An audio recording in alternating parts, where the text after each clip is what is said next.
26ویں آئینی ترمیم ہوئی، یہ کیا ہوا کہ انسداد دہشت گردی کا ایکٹ دوبارہ انہوں نے ترمیم کر دی؟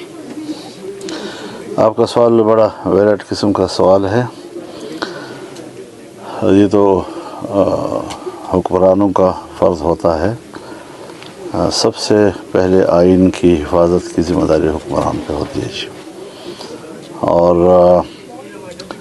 کوئی ایسا نہیں ہوا کہ 26ویں آئینی ترمیم انہوں نے جبراً منوائی یا ہم نے جبراً منوائی۔ 1 مہینہ مذاکرات ہوئے اور ان کی طرف سے جو ڈرافٹ دیا گیا تھا وہ 56 کلازز پر مشتمل تھا۔ مذاکرات کے نتیجے میں وہ 22 کلازز پہ آ گیا، تو سب چیزوں سے وہ خود وڈرا ہوتے رہے اور ان کو واپس لینے پر آمادہ ہوتے رہے۔ پھر بعد میں جب ان کا ڈرافٹ مکمل ہو گیا اور پیش کرنے پہ کی نوبت آئی تو ہم نے پھر 5 کلاسز کی اس میں امینڈمنٹ ڈلوائی، پھر 27 کلاسز کا وہ ڈرافٹ بن گیا اور وہ پاس ہو گیا جی۔ تو پہلے سینٹ سے پاس ہوا، پھر اس کے بعد قومی اسمبلی سے پاس ہوا۔ اب کچھ چیزوں کی ہوتی ہیں اخلاقی پہلو بھی ہوتی ہیں، کچھ یہ کہ موقع محل کے لحاظ سے ہر چیز کا اپنا ایک تاثر ہوتا ہے۔ جب ہم نے آئین کے آرٹیکل 8 جس کا بنیادی انسانی حقوق سے تعلق ہے اس کو سرے سے ایجنڈے سے نکال دیا اور پورے ڈرافٹ سے اس کو وڈرا کرایا، تو اس کے بعد پھر یہ قانون لانا کہ فوج کو اختیار ہوگا کہ وہ شک کی بنیاد پر کسی کو بھی حراست میں لے سکے گا، 90 دن تک ان کو اپنی حراست میں رکھ سکے گا، اس پر مزید اضافے کے لیے بھی گنجائش رکھ دی گئی ہے۔ تو کیا ان کو یہ شعور نہیں ہے کہ انہوں نے خود آئین کے آرٹیکل 8 جو انہوں نے ڈرافٹ سے بھی ڈرا کیا، یہ دوبارہ اس کی بحالی ہے، یعنی انسانی حقوق کی نفی ہے۔ اور مجھے حیرت اس بات پر ہے کہ یہ لوگ کیسے عوام کے نمائندے ہیں؟ پھر تو ہمارا دعویٰ صحیح ہے نا کہ وہ اسٹیبلشمنٹ کے نمائندے ہیں اور عوام کے نمائندے نہیں ہیں۔ اور جس الیکشن کے نتائج پر ہماری رائے ہے ان کا کردار بھی اسی پہ شہادت دے رہا ہے، اور وہ لوگ جو ہیں تو عوام کے انسانی حقوق کی پرواہ نہیں کر رہے، بس صرف ایک طاقتور کو مزید طاقتور بنانا اور ملک کے نظام پر ان کی گرفت کو مضبوط کرنا۔ سو ملک میں اگر جمہوریت کمزور ہے تو یہی مثالیں ماضی میں رہی ہیں کہ سیاستدانوں نے کمپرومائز کیا ہے جی۔ تو اسمبلیاں بنائی جاتی ہیں، مینج کی جاتی ہیں، الیکشن کے نتائج مینج کیے جاتے ہیں، جس کے نتیجے میں پھر ایسے لوگوں کو حکومت حوالے کر دی جاتی ہے کہ پھر یہ خدمات ان سے لینی پڑتی ہیں جی۔ اگر اسٹیبلشمنٹ کسی کو ایوان صدر عطا کرے گا، اگر اسٹیبلشمنٹ کسی کو ایک صوبے کی حکومت اور اسمبلی عطا کرے گی، اگر اسٹیبلشمنٹ کسی کو ملک کو پرائم منسٹر بنائے گا، تو پھر انہوں نے یہ خدمات ہی کے لیے اس طرح چنتے ہیں نا، تو وہ خدمات ان سے لی گئی ہیں۔ اور میرے خیال میں یہ عوام کی توہین ہے، یہ آئین کی توہین ہے، یہ جمہوریت کی توہین ہے، یہ پارلیمنٹ کی توہین ہے، اور کسی لحاظ سے بھی انہوں نے اس کا لحاظ نہیں رکھا۔ تو اس پر انشاءاللہ العزیز جب میں واپس جاؤں گا تو انشاءاللہ اس پر دوبارہ بات کریں گے ہم، اور بڑے دلائل کے ساتھ بات کریں گے۔ اور اس طرح منمانی تو میرے خیال میں مناسب نہیں ہے کہ جمہوریت میں آپ جمہوریت کو بالکل زمین بوس کر دیں اور طاقتور قوتوں کو غیر جمہوری قسم کے اختیارات آپ ان کے حوالے کر دیں۔ باقی یہ ہے کہ اب یہی چیزیں ہوتی ہیں کہ تاثر یہ ہوتا ہے کہ جیسے ہم کوئی فوج کے خلاف ہیں یا طاقتور فوج کے خلاف ہیں۔ میں ایک محفوظ پاکستان کے لیے ایک مضبوط فوج کا قائل ہوں، لیکن فوج کے اپنے دائرے ہوتے ہیں۔ فوج کے 2010 کے بعد سے جو ہم ان کے اختیارات دیے چلے جا رہے ہیں، وہ دہشت گردی کا خاتمہ ہے، اور دہشت گردی کے خاتمے میں آج آپ دیکھیں کہ مسلح لوگ جو ہیں انہوں نے 2 صوبوں پہ قبضہ کیا ہوا ہے، اور یہ کہاں کھڑے ہیں جی۔ اچھا مولانا صاحب، کوئی نئی ترمیم آنے کا ابھی چانس ہے ان ترمیم کے بعد؟ بظاہر تو نہیں ہے۔ ٹھیک ہے۔ بظاہر اچھا، یہ جو مسلح افواج کے جو تینوں چیف تھے ان کی جو 5 سال مدت ملازمت کی گئی ہے، تو کیا آپ کو اس ترمیم سے پہلے اعتماد میں لیا گیا تھا؟ کیا آپ اس کے حق میں تھے، یا کیا اس پہ کیا کہیں گے؟ حضرت صرف یہ نہیں کہ انہوں نے کسی کو اعتماد میں لیا، حکمران جماعت کے اراکین کی پرائیویٹ ممبر کے طور پر جو انہوں نے وہاں پر اسمبلی میں بل آلریڈی پیش کیے ہوئے ہیں، دونوں ایوانوں میں ابھی تک پینڈنگ ہیں۔ اپنے ہی یعنی حکمران جماعت کے اراکین کی پیش کی ہوئے بل جو پرائیویٹ بل ہیں، ان پر تو قانون سازی ابھی تک نہیں ہوئی، وہ آج بھی پینڈنگ پڑے ہوئے ہیں، اور حکومت جو ہے اس کے اوپر بل لائی، اور کوئی ایجنڈے پہ نہیں تھا، کسی کو خبر نہیں تھی کہ آج، بس یہ تھا کہ بل لائے جا رہے ہیں، کیا لائے جا رہے ہیں کچھ پتہ نہیں تھا جی، وہ بھی اسی روز، اس سے پہلے کوئی خبر نہیں تھی۔ تو بغیر ایجنڈے کے اراکین کو بھی پتہ نہیں، میرے خیال میں تو پرائم منسٹر کو بھی پتہ نہیں ہوگا کہ آج کیا پاس ہو رہا ہے، بس لا کر پاس کر دی گئی، اور خوش ہیں کہ ہم نے اسمبلی سے بڑے اچھے بل پاس کر دیے۔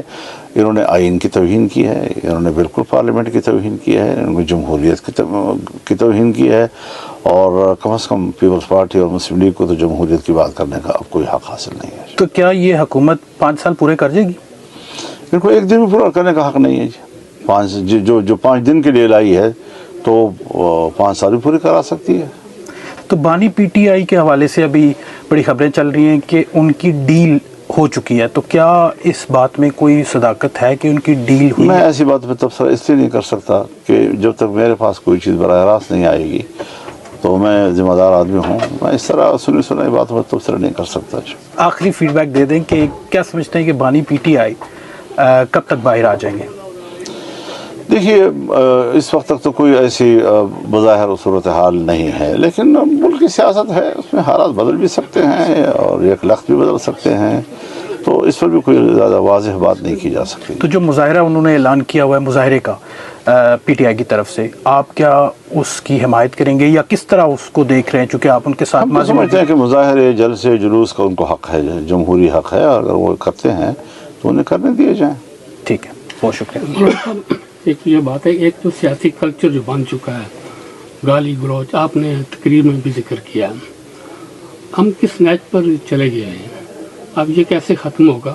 دوسری یہ بات ہے کہ اس ساری لڑائی میں مسئلہ کشمیر، آپ کشمیر کمیٹی کے ممبر بھی رہے ہیں، وہ بھی پس پش چلا گیا، کیا کہتے ہیں اس حوالے سے؟ دیکھیے، اب تو کشمیریوں نے خود ہی کچھ کرنا ہے۔ جس طرح مقبوضہ کشمیر میں ابھی تازہ الیکشن ہوئے، اور جو مودی کا ایجنڈا تھا اس کو جس طرح وہاں کے عوام نے، کشمیریوں نے مسترد کیا ہے، میرے خیال میں یہ تاریخ کا بڑا انوکھا واقعہ ہے، اور بڑی خودداری کا مظاہرہ کیا ہے ان لوگوں نے، ہرچند کہ ہم وہاں کے الیکشن تسلیم نہیں کرتے، لیکن اس کے باوجود عوام کی ایک رائے تو وہاں آئی، اور جو ان کا منصوبہ تھا کہ ڈیموگرافی ہی چینج کر دی جائے، اس تمام تر انتظامات و اہتمامات کے باوجود وہاں کے عوام نے اس پالیسی کا ساتھ نہیں دیا ہے، اور پھر جو موجودہ اسمبلی ہے اس میں اگر آرٹیکل 370 دوبارہ اس کا سٹیٹس بحال ہوتا ہے کشمیر کا، تو یہ بھی ایک بڑی مثبت ڈیولپمنٹ ہوگی،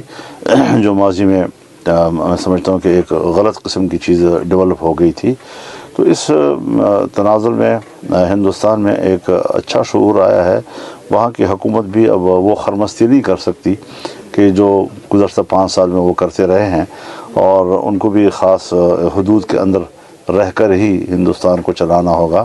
وہاں کے مسلمانوں کو انہوں نے مطمئن رکھنا ہوگا، وہاں کشمیریوں کو انہوں نے مطمئن رکھنا ہوگا، اور اس کمیونٹی کے اطمینان کے بغیر ہندوستان جو ہے وہ نہیں چلایا جا سکتا۔ اچھا، جب بشرا بی بی، جب ان کی ضمانت ہوئی، خان صاحب کی جو بہنیں تھیں ان کی ضمانت ہوئی، تو یہ بات سامنے آئی کہ اس حوالے سے آپ نے بھی کوئی کردار ادا کیا اور پی ٹی آئی کو ریلیف ملا ہے، تو کیا کہیں گے اس پہ، کوئی تبصرہ کریں گے؟ اس میں میرا کوئی رول نہیں ہے، یہ معاملات نہ میرے سے متعلق ہیں، اور میں خواہ جس سے میرا کوئی سروکار نہ ہو اس میں مداخلت کرتا رہا ہوں۔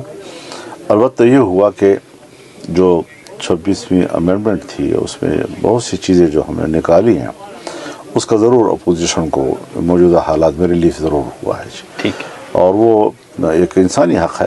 ہر کل کوئی اور اپوزیشن میں ہوگا اس کو بھی فائدہ ملے گا, پھر کوئی اور ہوگا تو اس کو بھی. تو اصول کی بات ہے, آئین سب کا ہوتا ہے, مشترکہ ہوتا ہے, اور ایک میثاق ملی ہے جس پر ہم سب نے مل کر چلنا ہوتا ہے.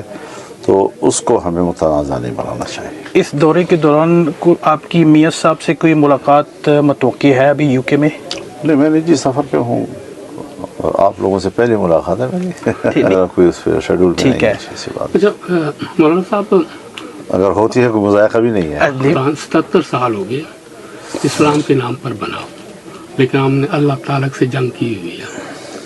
جو 26ویں امینڈمنٹ آپ نے کروائی ہے, سودی نظام کے خاتمے کے لیے آپ نے کردار ادا کیا, کتنا ٹائم لگے گا کہ یہ سب ختم ہو جائے گا؟ دیکھیے, کورٹ نے, شریعت کورٹ نے جو فیصلہ دیا تھا اس میں انہوں نے 31 دسمبر 2027 تک تمام بینکوں کو, تمام محکموں کو, تمام مالیاتی اداروں کو یہ ہدایات دی تھی کہ 31 دسمبر 2027 تک اپنے اداروں کے اندر کا تمام مالیاتی نظام وہ سود کے علائش سے پاک کریں. تو انہوں نے ڈیڈ لائن دی تھی, اور ہم نے آئین میں کہہ دیا ہے کہ 1 جنوری 2028 سے ربا ختم ہو جائے گا. اچھا چلے, اب اس کو چلے مولانا صاحب نے باہر بھی جانا ہے, تو مولانا صاحب سیاست, پاکستان کی سیاست کی جو صورتحال ہے آنے والے دنوں میں, یہ اس صورتحال کو کہاں پہ دیکھ رہے ہیں؟ ملک کے حالات جو اس وقت ہیں یا باقی چیزیں ہیں, کہاں پہ دیکھ رہے ہیں ان سب کو؟ دیکھیے, ہم تو عوام میں جانے کے لوگ ہیں. ہم نے ان گزشتہ 9-10 مہینوں میں ملین مارچ کیے ہیں, بہت بڑی عوامی تائید کے ساتھ کیے ہیں, بھرپور طور پر کیے ہیں. اور ابھی بھی انشاءاللہ اسی نومبر کے آخر میں ہمارا سکھر میں بڑا تاریخی جلسہ ہوگا, باب الاسلام کانفرنس ہوگی. پھر 8 دسمبر کو پشاور میں ایک بہت بڑا جلسہ جمعیت علماء اسلام کرنے جا رہی ہے جی. تو انشاءاللہ وہ آپ دیکھیں گے, ملین مارچ تو ایک نام رہ جائے گا, پھر بہت بڑے جلسے ہوں گے انشاءاللہ. چل ٹھیک, بہت شکریہ, تھینک یو.